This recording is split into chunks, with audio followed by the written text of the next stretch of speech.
नमस्कार। Class 9 social science chapter 9 understanding democracy. इसके लिए मैंने आपके लिए बाईलैंग्वेज नोट्स बनाए हैं। तो इन नोट्स के आधार पे क्विकली अपने चैप्टर को रिवाइज करने का प्रयास करते हैं। देखिए, इसकी डिटेल वीडियो मैंने आपके लिए पहले ही अवेलेबल करा रखी हैं, एक्सरसाइज भी अवेलेबल है। तो अब इसका हम एक बार क्विक रिवीजन करते हैं। सबसे पहला बात आती है कि डेमोक्रेसी क्या है। तो डेमोक्रेसी का मीनिंग होता है कि ऐसी गवर्नमेंट जिसको पीपल इलेक्ट करते हैं अपने रिप्रेजेंटेटिव मीन्स जैसे अपने इंडिया में स्टेट लेवल पर एमएलए और नेशनल लेवल पर एमपी मेंबर ऑफ पार्लियामेंट और स्टेट लेवल पर मेंबर ऑफ लेजिस्लेटिव असेंबली, इनको चुनते हैं। वो हमारे लिए फिर काम करते हैं सरकार के रूप में डिसीजन मेकिंग में।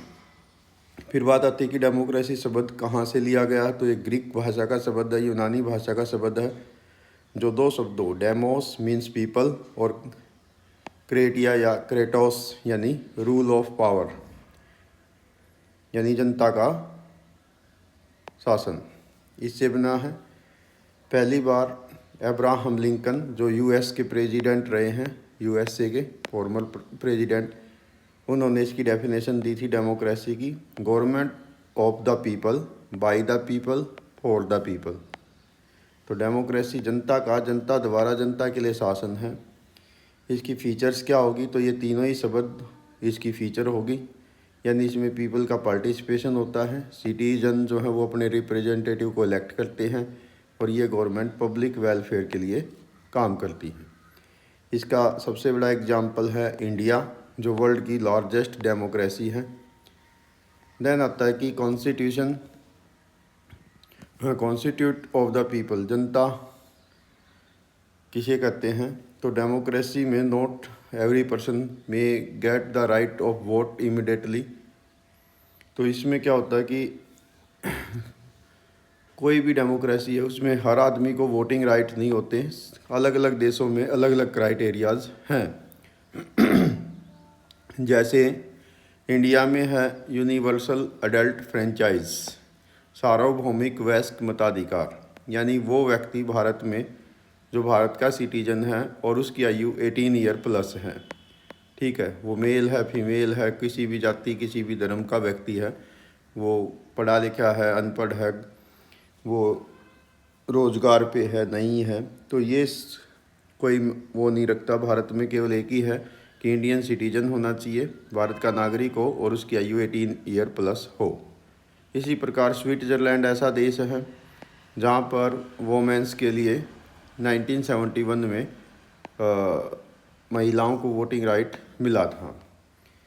नेक्स्ट इम्पोर्टेंट क्वेश्चन आता है कि जो रूट ऑफ डेमोक्रेसी है इंडिया में, इसकी आप क्या डिटेल बता सकते हैं, यानी भारत में जो डेमोक्रेसी इसकी जड़ें कहाँ से हैं।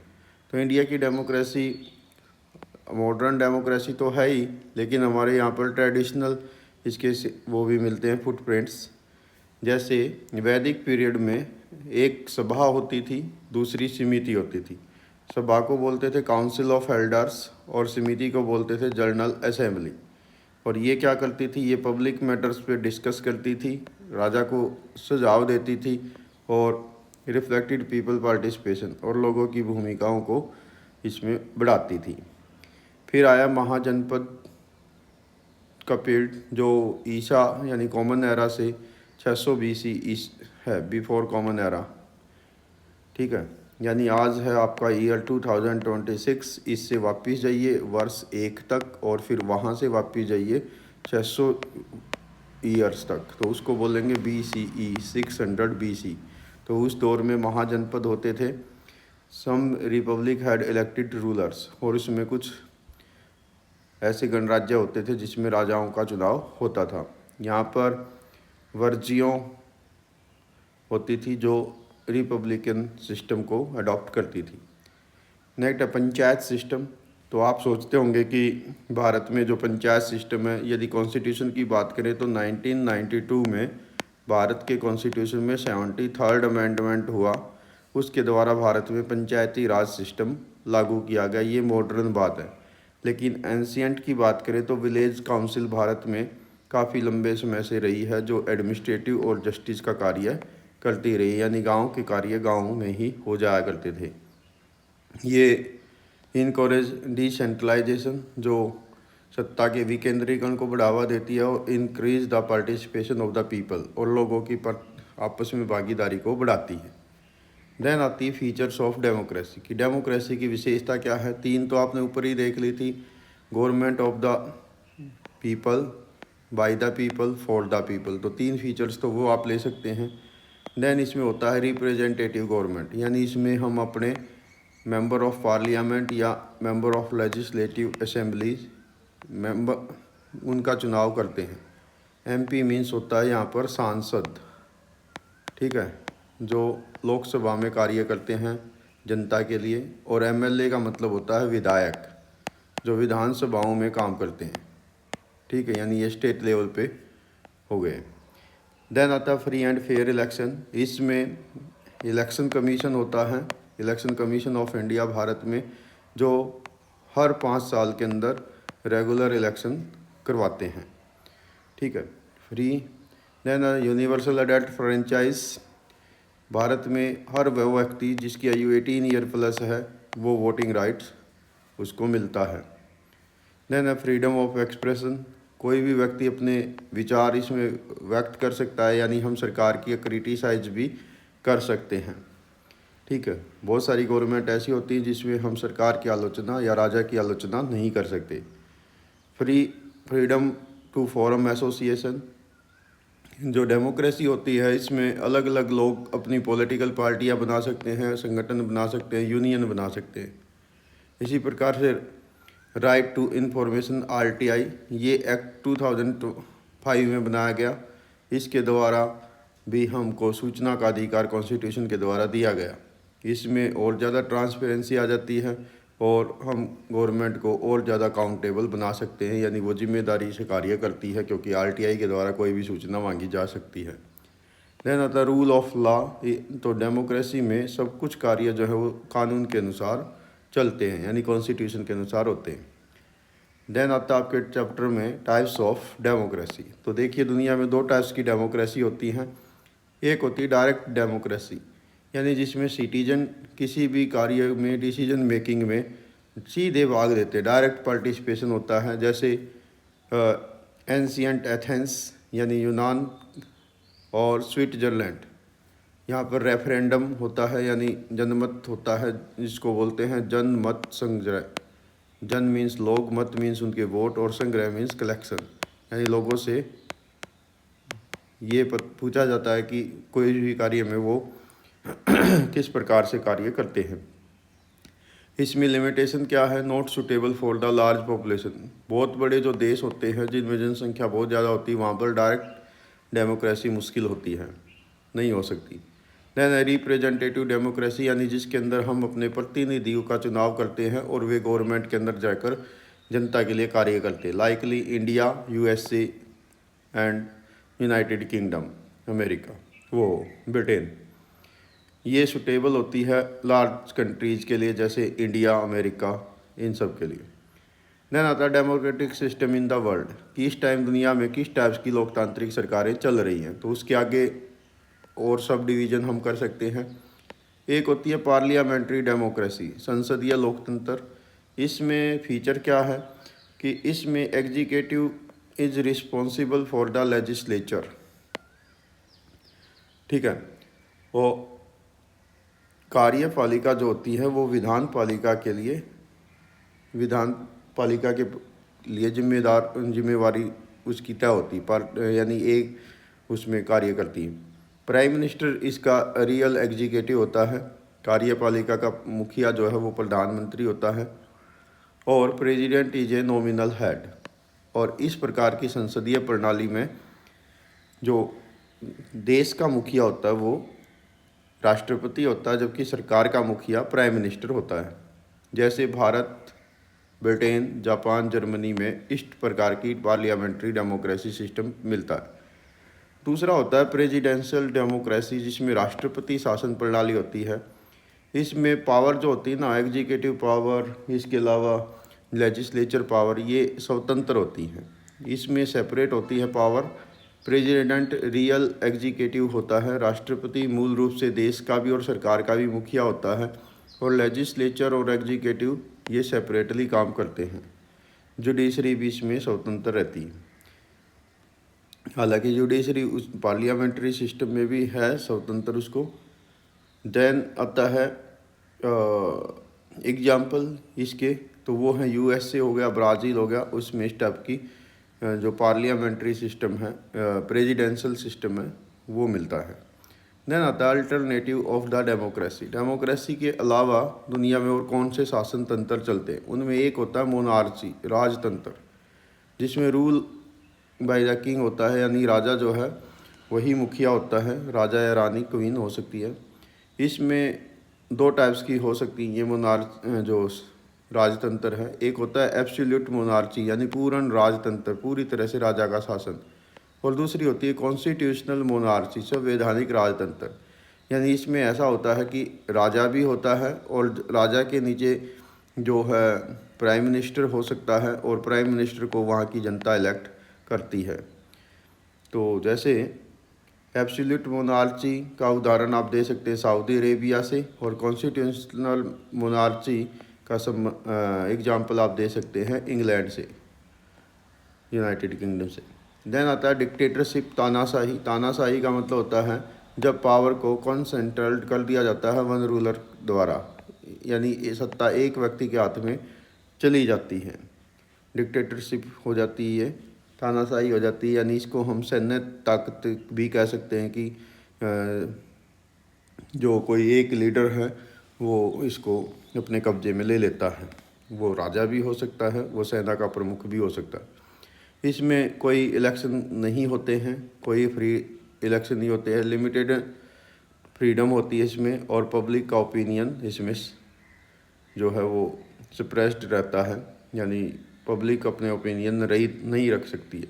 जैसे इराक़ में सद्दाम हुसैन की जो सरकार रही है, वो इस प्रकार की जो शासन व्यवस्था है वो रही है। देन आता है थियोक्रेसी, धर्मतंत्र। ऐसी सरकार होती है जिसमें गवर्नमेंट के जो कार्य होते हैं, गवर्नमेंट ऐसी कार्य करती है जो धर्म के आधार पर कार्य करती है, यानी ये धार्मिक शासन इसको आप कह सकते हैं, लाइकली ईरान। अब बात आती है कि वाई डेमोक्रेसी हैज़ स्प्रेड। पूरी दुनिया में लगभग आज की डेट में 25 ऐसे देश होंगे जिसमें डेमोक्रेटिक गवर्नमेंट मिलती है। यदि आप वर्ल्ड मैप देखेंगे तो ये वर्ल्ड वाइड क्यों फैलती जा रही है, डेमोक्रेसी को लोग क्यों पसंद करें। इसमें क्या होता है कि पीपल्स, लोगों को इक्वल राइट होते हैं, यानी अधिकार होते हैं, और इक्वलिटी, समानता होती है। Democratic movement spread globally, global level पर लोकतांत्रिक जो आंदोलन है वो फैले, और इस प्रकार से ये डेमोक्रेसी फैल गई। इसी प्रकार से सेकेंड वर्ल्ड वार हुआ, डीकोलोनाइजेशन हुआ, या collapse of the Soviet union. पहले होता था USSR, United union Soviet socialist Republic, ठीक है। ये बाद में वर्ष था शायद 1994 था, तब इसमें से लगभग 14 देश अलग हो गए थे, जिनमें यूक्रेन आदि ये सारे देश हैं रूस से ही। तो उसके बाद से धीरे धीरे डेमोक्रेटिक गवर्नमेंट जो है वो ज़्यादा बढ़ावा होने लगा। हालांकि इंडिया में एंशियंट टाइम से काफ़ी डेमोक्रेटिक गवर्नमेंट रही है, जिसमें आप वैदिक पीरियड या महाजनपद का कार्यकाल जो वो देख सकते हैं या कह सकते हैं। अब बात आती है कि जो ये डेमोक्रेसी है इसके सामने कुछ चैलेंजेस भी होंगे, चुनौतियाँ, तो वो क्या क्या हैं। सबसे पहली चुनौती है मनी पावर का इन्फ्लुएंस। डेमोक्रेटिक गवर्नमेंट में जो लोग इलेक्ट होते हैं या इलेक्शन लड़ते हैं तो उसमें पैसा जो है वो काफ़ी प्रभाव डालता है, यानी रिच पीपल जो है उसमें ज़्यादा धन बल का प्रयोग कर सकते हैं। देन आता है करप्शन। करप्शन एक वीकनेस है डेमोक्रेसी की, यानी जिसको आप भ्रष्टाचार या घूस कह सकते हैं, कि पैसे के दम पर या अपनी पावर के दम पर किसी कोई कार्य को करवा लेना, या इलीगल एक्टिविटी वो जाने अनजाने किए जाना, तो ये एक प्रकार का करप्शन हो गया। तो डेमोक्रेटिक गवर्नमेंट में ये इसको ख़त्म करना एक बड़ा चैलेंज रहता है। देन आता है social and economic in equality. इसमें पुअर पीपल में नॉट गेट इक्वल अपॉर्चुनिटीज़। ऐसा हो सकता है कि जो व्यक्ति गरीब, हालांकि कॉन्स्टिट्यूशन कहता है कि सभी को बराबर समानताएं हैं, लेकिन फिर भी धन बल या जो लोगों की पहुंच है उसके कारण से थोड़ा बहुत कहीं ना कहीं ये इफ़ेक्ट हो सकता है। ठीक है, सोशल और इकोनॉमिक जो स्टेटस है वो प्रभाव डाल सकता है डेमोक्रेसी जो गवर्नमेंट होती है उसके डिसीजंस में। हालांकि सरकारें प्रयास करती हैं, तो ये अपने आप में एक बिग चैलेंज है। देन है क्रिमिनलाइजेशन ऑफ द पॉलिटिक्स। इसमें क्या होता है कि जो criminals entering politics harm democracy. जो आपराधिक लोग होते हैं वो भी धीरे धीरे डेमोक्रेसी में आ जाते हैं। तो जैसे आप यदि भारत की ही बात करें तो आज की डेट में भी बहुत सारे ऐसे हमारे वो मिल जाएंगे एग्जाम्पल जिनमें कोर्ट में केस चल रहे होंगे। ठीक है, जो पॉलिटिकल पार्टीज़ के अंदर लोग इन्वॉल्व रहते हैं उनके। देन आता है वोटर एपैथी। इसमें क्या होता है कि बहुत सारे लोग जिनको जो 18 ईयर प्लस हैं, जिनको वोटिंग राइट हैं, बट वो वोट के प्रति उन पॉजिटिव नहीं रहते हैं, यानी वो अपने वोट का अधिकार का प्रयोग नहीं करते हैं या वो वोटिंग में रुचि नहीं लेते हैं। जैसे आप देखते हैं कभी अभी जो हमारे यहाँ पर इलेक्शन होते हैं, मान लो जैसे अभी वेस्ट बंगाल का इलेक्शन हुआ तो 92 या 90% से प्लस इलेक्शन हुआ। इसका मतलब 8 व्यक्ति तो पहुँचे ही नहीं वोटिंग करने। कई कई स्थानों पे आप देखते हैं कि 60% वोट हुआ, इसका मतलब 40 लोग तो हर 100 में से वोटिंग करने गए ही नहीं। कई स्थानों पर आप देखते हैं कि ये रेशो जो है 38 या 40% तक भी आ जाता है, तो इसका मतलब आधे से ज़्यादा जनता तो वोटिंग करने गई ही नहीं। तो ये एक बड़ा चैलेंज है जनता का रुझान वोटिंग के प्रति रखना, ताकि वो निर्णय में भाग ले सके। देन आता है इम्पोर्टेंस ऑफ द डेमोक्रेसी, कि डेमोक्रेसी का महत्व क्या है या इसके बेनिफिट या लाभ क्या हैं। तो देखिए डेमोक्रेटिक गवर्नमेंट में क्या होता है कि नंबर 1 तो ये हमारे अधिकारों की रक्षा करती है, प्रोटेक्ट करती है। कॉन्स्टिट्यूशन के अनुसार हर व्यक्ति को कुछ फंडामेंटल राइट्स मिलते हैं।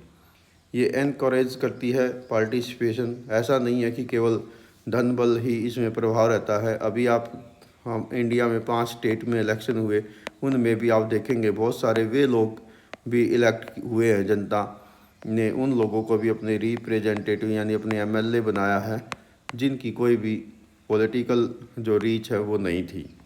ठीक है, देन है प्रमोट इक्वलिटी, और इसमें समानता को ये बढ़ावा देती है। और ये अकाउंटेबिलिटी, लोगों के प्रति जिम्मेवारी को ये बढ़ाती है। और ensure peace transfer to the power, और पावर जो है एक व्यक्ति के हाथ से दूसरे व्यक्ति में आसानी से ट्रांसफ़र हो जाती है, यानी लोग जिनको वोटिंग करके जिता देते हैं तो सरकार वहाँ पर ट्रांसफ़र हो जाती है। तो जैसा कि अभी आपने इलेक्शन देखे ही होंगे, अलग अलग स्टेट में अलग अलग सरकारें जो हैं वो बनी हैं। अब बात करते हैं कि इस चैप्टर में जो इम्पोर्टेंट शब्दावली थी, टर्म्स थी, वे कौन सी थी। तो देखिए डेमोक्रेसी आपने पढ़ ली, मोनार्ची राजतंत्र, डिक्टेटरशिप तानाशाही, लेजिस्लेचर, एग्जीक्यूटिव एंड जुडिशरी। ये सरकार के 3 अंग होते हैं। ये इंपॉर्टेंट क्वेश्चन भी रहेगा आपका, पूछा जाता है कि जो डेमोक्रेटिक गवर्नमेंट होती है इनमें नॉर्मली जो मुख्य जो भाग हैं इसके वे कौन से हैं। तो लेजिस्लेचर होता है, एग्जीक्यूटिव होता है, जुडिशरी। लेजिस्लेचर का मतलब जो कानून बनाते हैं लोकसभा और विधानसभा, एग्जीक्यूटिव का मतलब जो उनको लागू करते हैं, और न्यायपालिका यानी जो कानूनों की पालना नहीं करता तो उनको न्यायपालिका दंड देती है। देन इसमें है फ्रेंचाइज। फ्रेंचाइज मीन्स जो 18 ईयर प्लस हैं उन सबको वोटिंग अधिकार है। इक्वलिटी यानी समानता, अकाउंटेबिलिटी यानी जवाबदेही। देन आता है इसमें इंपॉर्टेंट डेट कौन सी आई आपके चैप्टर में, तो वो आया है RTI 2005 में ये पारित हुआ। Voting age in India became 18, वो हुआ था 1988 में। उससे पहले कितनी आयु की थी, तो वो थी 21 ईयर्स। पहले हमें वोटिंग राइट था 21 वर्ष या उससे बड़े आयु के लोगों को। बाद में इसको 1988 में कॉन्स्टिट्यूशनल अमेंडमेंट करके 18 साल कर दिया गया। वोमेंस को वोटिंग राइट कब मिले थे, स्विट्ज़रलैंड में वो मिले थे 1971 में। तो यदि एक बार पुनः देखें तो डेमोक्रेसी का मीन्स है रूल ऑफ पीपल, इसमें इंडिया में रिप्रेजेंटेटिव डेमोक्रेसी मिलती है, यूनिवर्सल एडल्ट फ्रेंचाइज है, यानी 18 ईयर प्लस के लोग वोट दे सकते हैं। भारत में पार्लियामेंट्री डेमोक्रेटिक सिस्टम है और डेमोक्रेसी जो है वो करप्शन और इनइक्वालिटी जैसे चैलेंजेस को फेस करती है। तो ये था आपके चैप्टर का क्विक रिवीजन। इसकी डिटेल वीडियो आपके लिए पहले ही शेयर की गई है। इसके साथ साथ आपको ये भी दिखा देता हूँ, मैंने आपके पूरे चैप्टर को सिंगल पेज में भी कन्वर्ट कर दिया है, जो आज की टेक्नोलॉजी है उनके माध्यम से। तो आप यहाँ से भी अपना सिंगल पेज से भी पूरे चैप्टर को रिवाइज कर सकते हैं। जैसे यहाँ डेमोक्रेसी का मीनिंग हो गया, कितने उसकी डेफिनेशन अब्राहम लिंकन ने क्या दी है, उसकी रूट्स क्या हैं, ठीक है, इसकी फ़ीचर्स क्या हैं, ठीक है, ये सारी फ़ीचर्स यहाँ आ गई हैं, ठीक है। इनको आप 1 बाय 1 यहाँ से पढ़िए। देन इसके टाइप्स हो गए हैं, डायरेक्ट डेमोक्रेसी, रिप्रेजेंटेटिव डेमोक्रेसी, फिर पार्लियामेंट्री सिस्टम, प्रेसिडेंशियल सिस्टम, ठीक है। इसी प्रकार से मोनार्ची क्या होती है, डिक्टेटरशिप क्या होती है, थियोक्रेसी क्या होती है, डेमोक्रेसी फैली क्यों, इसके सामने चैलेंजेस क्या है, तो ये सब आप पढ़िए। इसी प्रकार से इसका इम्पोर्टेंस क्या है, इसमें टर्म्स कौन सी आई हैं, ठीक है। तो ये सारा, तो ये पूरा चैप्टर मैंने आपके लिए इस सिंगल पेज पे भी ला दिया है। तो आप यहाँ से भी इसको रिवाइज कर सकते हैं, ठीक है। तो ये आपके लिए बिल्कुल पेपर से पहले का लास्ट मोमेंट रिवीजन के लिए काम आएगा। तो ये था आपके चैप्टर का क्विक रिवीजन। फिर भी आपका कोई क्वेश्चन है तो आप क्लास में पूछिए। यदि आप क्लास में नहीं पूछ पाते हैं तो आप व्यक्तिगत रूप से कमेंट्स कर सकते हैं।